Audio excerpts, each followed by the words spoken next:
Baiklah, Assalamualaikum warahmatullahi wabarakatuh. Selamat malam. Pada kesempatan kali ini kami akan berdiskusi mengenai tugas identifikasi permasalahan lingkungan sosial, yaitu tugas kewarganegaraan. Sebelumnya, izinkanlah saya memperkenalkan diri. Perkenalkan, nama saya Tegar Laksmana Eriko Bata.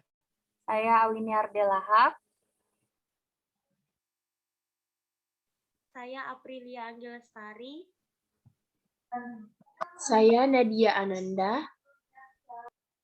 Saya Mutia Hana.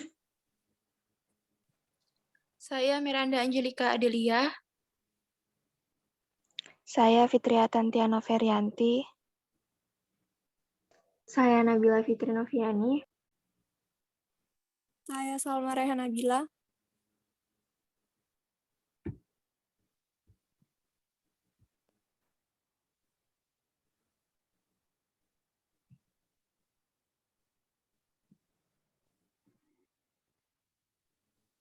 Saya Adelia Rizky Ananda. Jadi refleksi itu ngapain, Pril? Nah, jadi di merefleksikan ini kita membahas mengenai hasil dari pengerjaan kita selama seminggu itu bagaimana, apa yang kita ketahui. Contohnya tuh kan kita ambil mengenai sampah plastik yang ada di Pontianak kan. Nah, jadi kita tuh dari hasil pengerjaan kita kan sudah mengetahui data-data yang ada. Jadi kita bisa tahu misalnya nih penggunaan tidak boleh menggunakan plastik yang berlebihan. Terus juga menanggulanginya tuh dengan cara yang bagaimana, kita udah tahu gitu loh. Berarti ini kita kayak nyampein pendapat aja, apa yang hasil refleksi dari ini. Kayak kita kata-kata kita juga nanti ini kayak kita buat diary gitu loh. Ngerti kan? Oh. Bahasa yang santai tapi formal. Berarti kita sama-sama baca ini dulu ya. Mungkin boleh yang paragraf pertama. Iya, gimana kalau kita gantian gitu loh bacanya? Boleh. Siapa yang mau boleh. pertama? Silakan. Aku. Oke, silakan Tegar. Silakan. Lingkungan hidup. Lingkungan hidup adalah kesatuan ruang dengan semua benda, daya, keadaan, dan makhluk hidup, termasuk manusia dan perilakunya, yang mempengaruhi kelangsungan kehidupan dan kesejahteraan manusia serta makhluk hidup lainnya. Undang-Undang Nomor 23 Tahun 1997. Permasalahan lingkungan hidup yang mulai menunjukkan peningkatan yang signifikan adalah permasalahan penggunaan barang plastik sekali pakai, sehingga menimbulkan penumpukan limbah sampah plastik. Berdasarkan data yang diperoleh dari Asosiasi Industri Plastik Indonesia atau INAPLAS dan Badan Pusat Statistik atau BPS, terdapat fakta mengejutkan bahwa Indonesia menjadi penyumbang sampah plastik terbesar kedua di dunia. Sampah plastik di Indonesia mencapai 64 juta ton per tahun, di mana 3,2 juta ton diantaranya merupakan sampah plastik yang dibuang ke laut. Menurut sumber yang sama, kantong plastik yang dibuang ke lingkungan sebanyak 10 miliar lembar per tahun atau sebanyak 85.000 ton kantong plastik. Udah crazy kalau kata Mbak Hana. Banyak betul. Iya, crazy. Sampah. Itu serius sampah.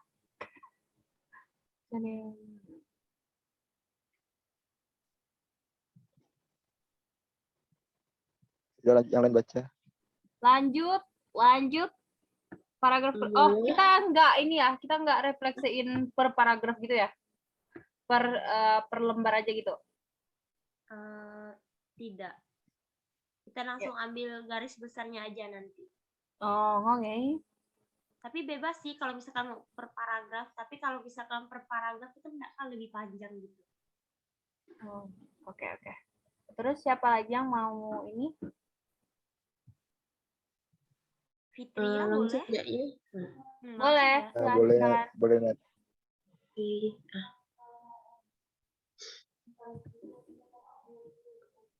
Plastik merupakan produk serbaguna, ringan, fleksibel, tahan kelembapan, kuat, dan relatif murah.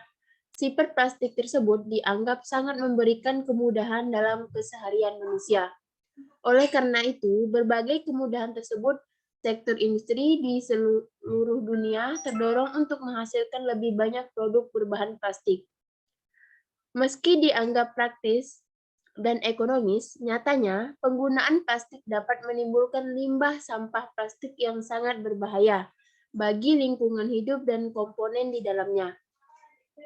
Hal tersebut dikarenakan limbah sampah plastik merupakan limbah yang sangat sulit untuk dikelola.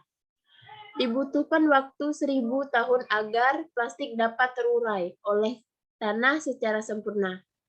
Saat terurai, partikel-partikel sampah plastik akan mencemari tanah dan air tanah. Jika sampah plastik itu dibiarkan di tanah, plastik tersebut akan menjadi polutan yang signifikan. Apabila dibakar, sampah plastik akan menambah kadar gas rumah kaca di atmosfer dan sampah plastik akan menghasilkan asap beracun yang berbahaya bagi kesehatan, yaitu dioksin. Nah, senyawa ini sangat berbahaya bila terhirup manusia. Dampaknya antara lain memicu penyakit kanker, hepatitis, pembekakan hati, gangguan sistem saraf, dan memicu depresi. Menurut Zulkarnain 2011. Boleh lanjut?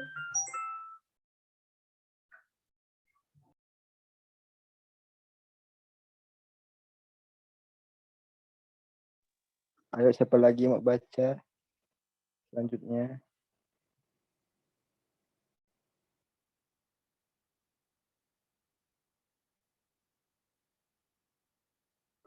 Aku aja ya. Oke, April, silakan April. Oke, langsung yang aktivitas kampanye itu kan? Ya, yang itu.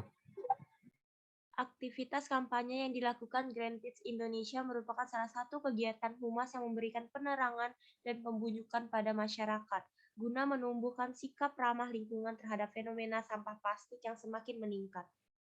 Berdasarkan penelitian yang dilakukan Greenpeace Indonesia tahun 2018, pendekatan kampanye Urban People Power atau UPP kepada masyarakat urban diyakini dapat mengurangi penggunaan plastik sekali pakai.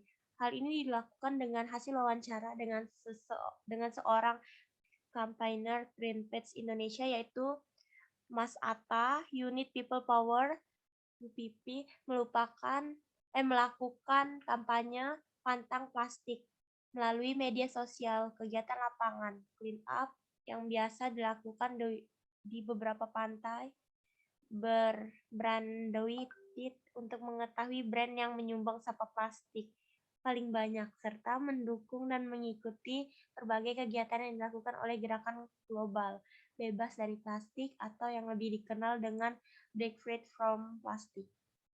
Nah,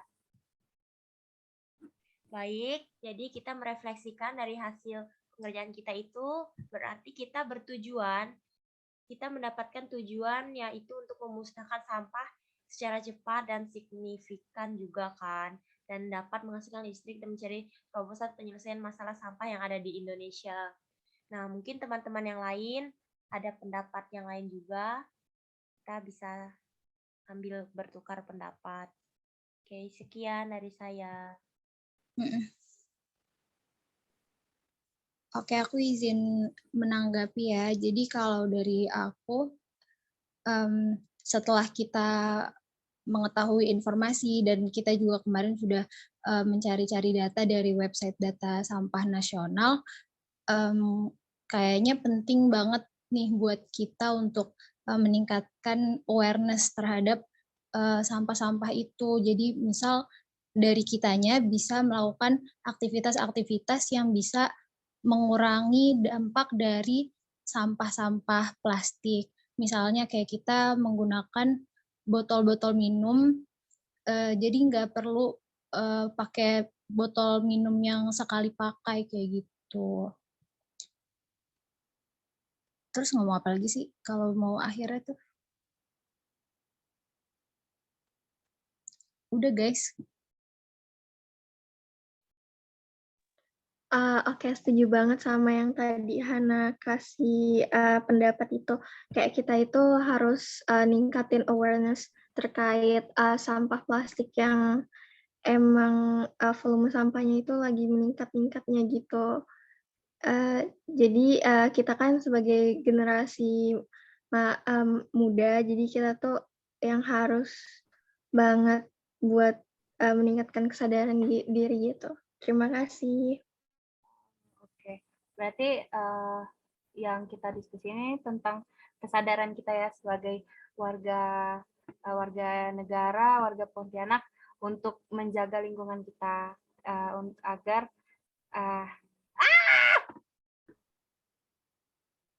Oke, thank you Haina sama Nabila udah mau berpendapat. Jadi konklusi dari diskusi kita hari ini adalah kita sebagai warga negara sudah sepatutnya kita untuk menjaga lingkungan kita dengan cara ya meminimalisir penggunaan plastik, terus juga yang tadi dikatakan Hana untuk menggunakan tumbler atau botol minum agar tidak menggunakan gelas plastik sekali pakai. Terus yang paling penting tidak membuang sampah sembarangan. Seperti itu.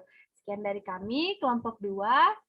Pamit undur diri. Wassalamualaikum warahmatullahi wabarakatuh. Bye-bye.